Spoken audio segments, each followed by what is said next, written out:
YouTube, it has definitely been a while. I just looked to see the last time that I posted a Madden tip on the YouTube channel, and it was actually on November 18th, which is ridiculous. I didn't think that it was that long, but the reason is because I've really been focusing on my customers on my website, mrsmith26.com, because as you know, I put a lot of effort into my stuff, and it takes a lot of time, and I don't have all the time in the world as is anyway.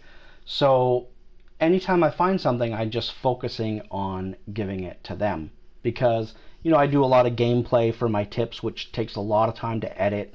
And then even when I don't, like for instance, I just released a gun trips tight end guide on my site, and there's 5.5 hours of video with 49 different setups. Now, usually if someone was to say 49 setups, like you're just throwing in a bunch of stuff that nobody's going to run, doesn't mean anything. But in Gun Trips Tight End is ridiculous, okay? The amount of things that you can do in that formation is insane. So all 49 setups have a ton of value. So that's the reason why I haven't been posting on YouTube, just because I've been so busy taking care of that stuff. But as I said, I've got a really nice treat for you today. So we can do this out of any formation, but we are going to show it out of nickel 3-5 because right now it's the most popular formation in the game. And also I'm going to put in Jesse Bates, which is a free safety, at this linebacker position for what it is that I want to show. Now we'll look at Tampa 2, and before I get started, I'm going to let you know what it is that we need in order for what I'm going to show you today to work. So trips tight end offset. So any type of trips tight end formation, they're amazing, and obviously you see a lot of people run it. So any formation where we've got an empty side, so there's no receiver on the right, it's just a tight end. So when we motion a receiver, we can motion him to the empty side all the way over to the right. So this goes for trips tight end offset, it goes for bunch tight end, it goes for formations like wing stack, wing slot.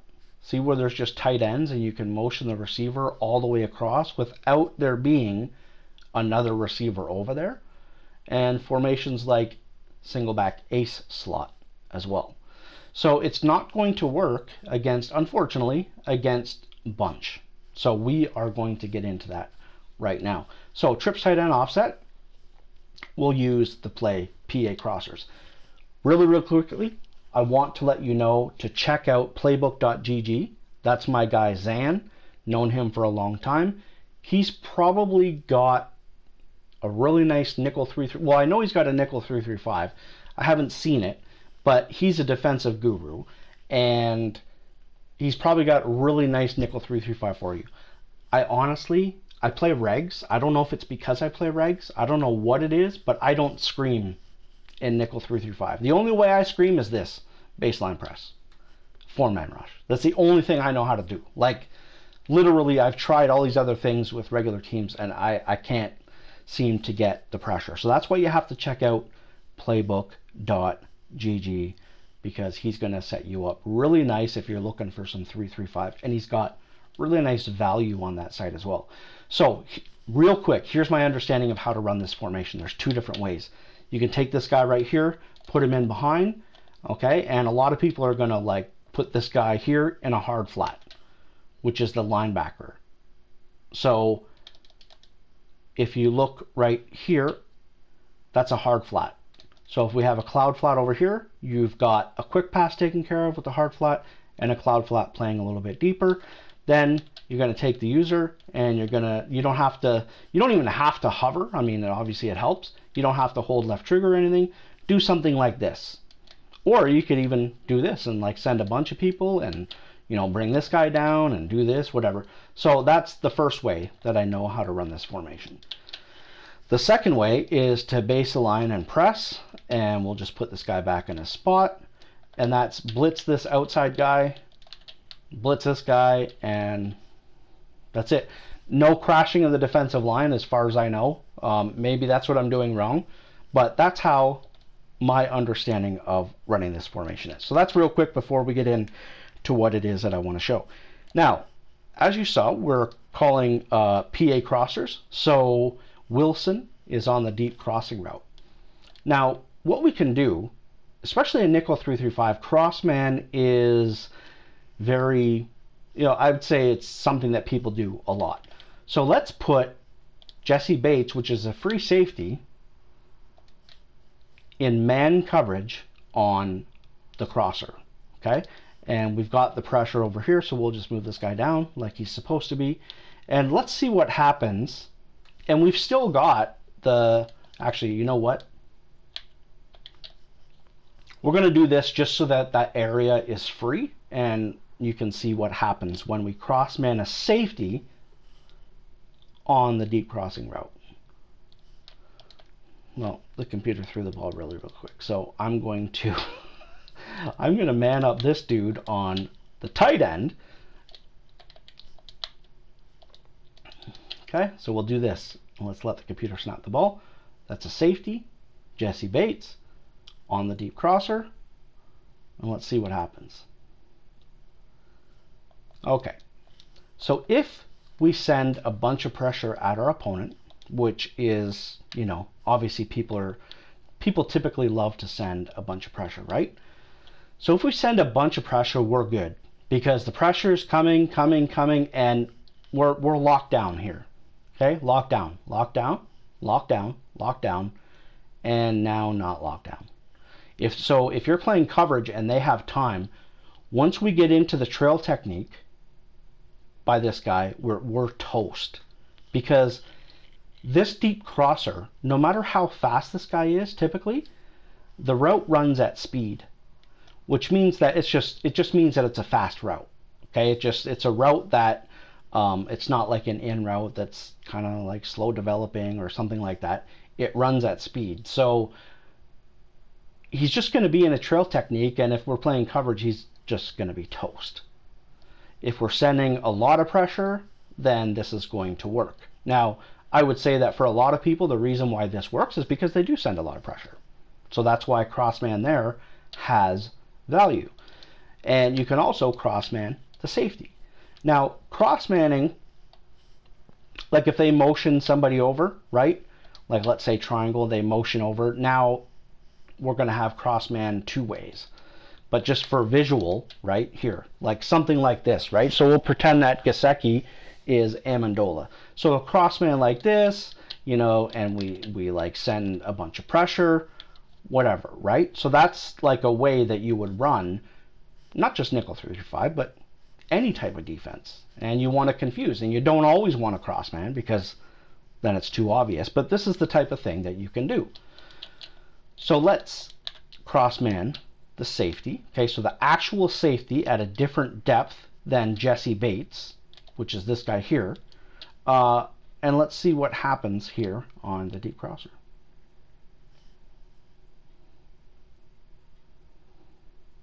I forgot to do that again because I'm an idiot. So let's do this again. I apologize, guys. Okay, so we're going to baseline. We're going to do this, and then we'll man this guy up so he won't throw to him right away.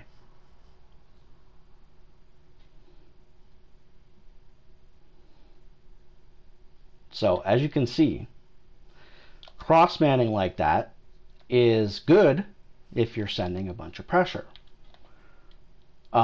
Because, like, if he throws it like right here, like, I mean, we're in great position to jump that. You've all seen it, right? Where the computer will like strafe up, and then all you have to do is click on and get in front and intercept the ball. So at any point right here, like we're good, throw it, like we're good across the board here, right? This route over here is, the linebacker's playing him, so we're good. We're rocking and rolling. Except when we play the coverage, we get into the trail technique, and it's absolute toast. So if this is happening to you a lot, because you know that a lot of really good players are cross-manning and stuff like that, and your guys are getting beat, it's because of the fact that your heat isn't getting there in time. So this is what we're going to do to combat that. couple years ago, they took away the ability to really cross man, which is like this. Now, we can put him on the running back in this scenario. So cross man would be like that. But let's pretend that he's on the tight end. So in the old days, you could cross man like this. You could cross man anybody you wanted. If I do this, and I can't put him on the tight end. See, if I hit X, it just doesn't do anything. So you only have the ability to cross man on the running back in a situation like this. And we saw what happens to the safety here, to the safety here, if our pressure isn't there. So how can we cross man corners? Well, I'm going to show you. What we're going to do is we're going to man align, cross man, and reman align. Then, if you've got him in a position like this, there's so many different things that you can do. This is the position that he's going to go in by default. So now, cross man, we're good. But maybe now we want to blitz him. Right? So you could go man align, and then just have him on a blitz. Like really, really quick. And that's going to get him in an in-tight position right here. So that if you see this formation, you don't have to, because look at the strafing, right? Like moving this guy in like that is a nightmare. Like that is an absolute nightmare. I hate having to move defensive players around inside, outside, because it just takes way too much time. So you could do something like that. Oops. So I'm just going to let the computer snap the ball because I moved him, so now I can't do what it was that I wanted to show you. So now let's man align. Okay, we'll cross man. We'll do it here. Oops, I did that wrong. Wow.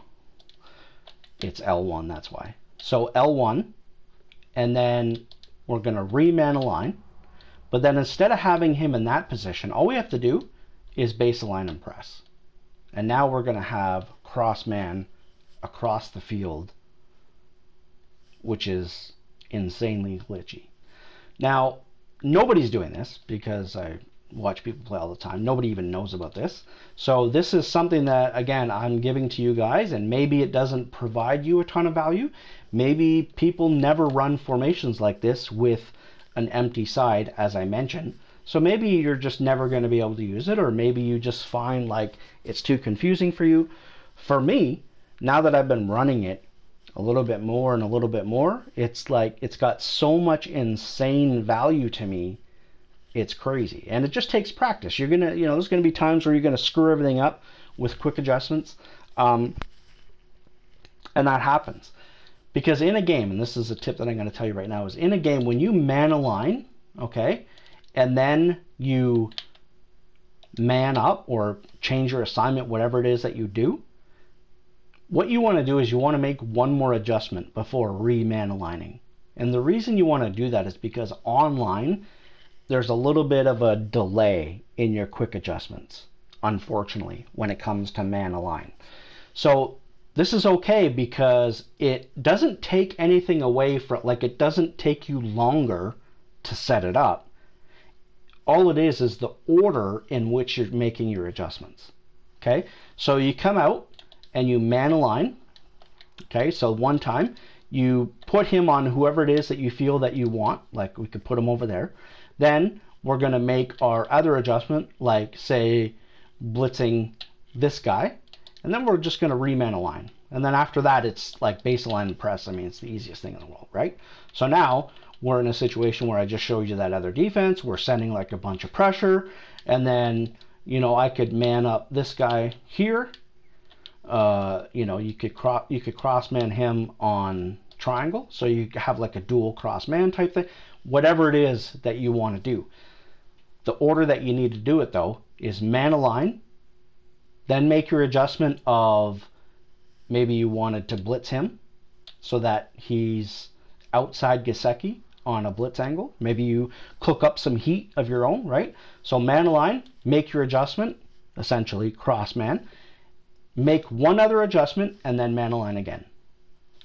And then after that, you can base align and press. It might sound like it's something that's going to take a while, but as I mentioned, I do this now all the time, anytime I see a formation like this. In fact, as soon as I break the huddle, as soon as my opponent breaks the huddle, the first thing I do now is I man align. And to be honest with you, this isn't necessarily something that I wanted to say on the YouTube. I wanted to save it for my customers, but I'll just give a small details.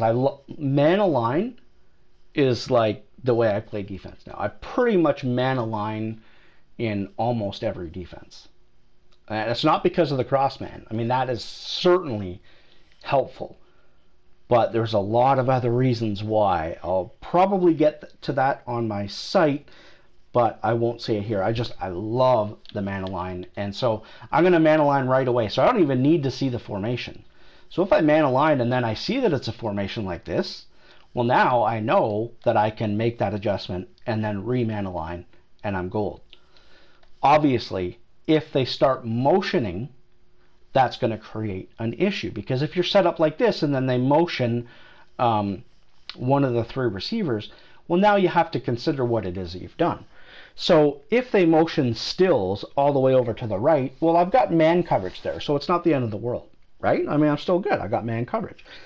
It depends on what the matchup is going to be, but you know, you might want to, like, you know, just like rebase align and like not press, right? So if stills goes over, you're in man coverage, but now it's one-on-one with off man. So if you see that he motions over, you could do something like that. You could base align so that he backs up.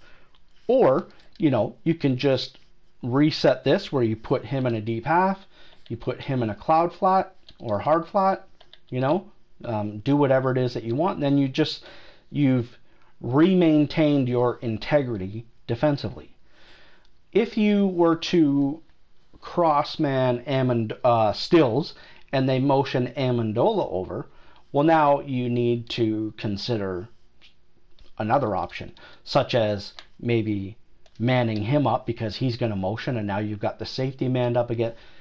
It really depends. Every scenario is different, which is why it's actually really hard to give defensive tips these days. You have to kind of show a blitz and say, I'm sorry, but the adjustments are up to you, because every formation, everything that people run is just so different. It's really, really hard defensively, especially with the way that the game plays. It's hard to play defense, and the reason is because of all these different adjustments that you can make. It's on the fly. You really have to know and understand what your opponent's doing to really grasp. Otherwise, you know, you're just playing stock coverage, or you're just trying to get your blitz, and you're not relying on any of your adjustments to confuse your opponent, right? So basically that's what that comes down to. Now you can do this in any formation. You can do this out of 3-4. You could do it out of nickel normal, you know. So let's go to like 3-4. I'll go to 3-4 odd here. You know what? We'll even do it against, well, let's go to ace slot because I like ace slot. Okay, so we're in like a 3-4, and as I mentioned, we man align. Now, as you can see in this scenario right here, we've got the outside corner he's still out over here. So now, when we do this, and then we re-man align, as you see, he now goes into his different position. See how they swapped right there? So again, this is the whole thing about adjustments, is it can get tricky. But that's perfectly okay with us, because we can still go deep half. We've got Kirkpatrick, you know, it just, the way that it looks, right, is when you do that, oops, I ended up doing that wrong. There's a lot of things that you can do that are really glitchy with man align. I promise you, this is why I love man align. I just absolutely love it. So you can do it in formations like 3-4, any formation, as long as they can motion to the wide side. And then, as I mentioned, when you man align and then re-man align, it changes the position of the corner so that he goes right near the tight end. And just that alone can help you set up different blitzes without having to move that guy in. So finally, to close out the video, guys, and I appreciate you watching, I'm going to try my best to get some other videos to you. You know, it's just, like I said, I really want to take care of my customers first. So we face a formation like bunch where we've got a receiver on the left and a receiver on the right, and we man align. See? Nothing. So you can't do it against every formation. If I do this, I can't put them on square. I man aligned, right? So I'll man align one more time, do this, can't put them on square. So it's only going to work in certain scenarios, which is why once you break the huddle, just doing man align right away, because as you can see, if nothing's going to happen, then nothing's going to happen. So you just man align, and it doesn't hurt you in any way. The only thing that it can do is help you. Thanks for watching, guys, and I'll see you next time.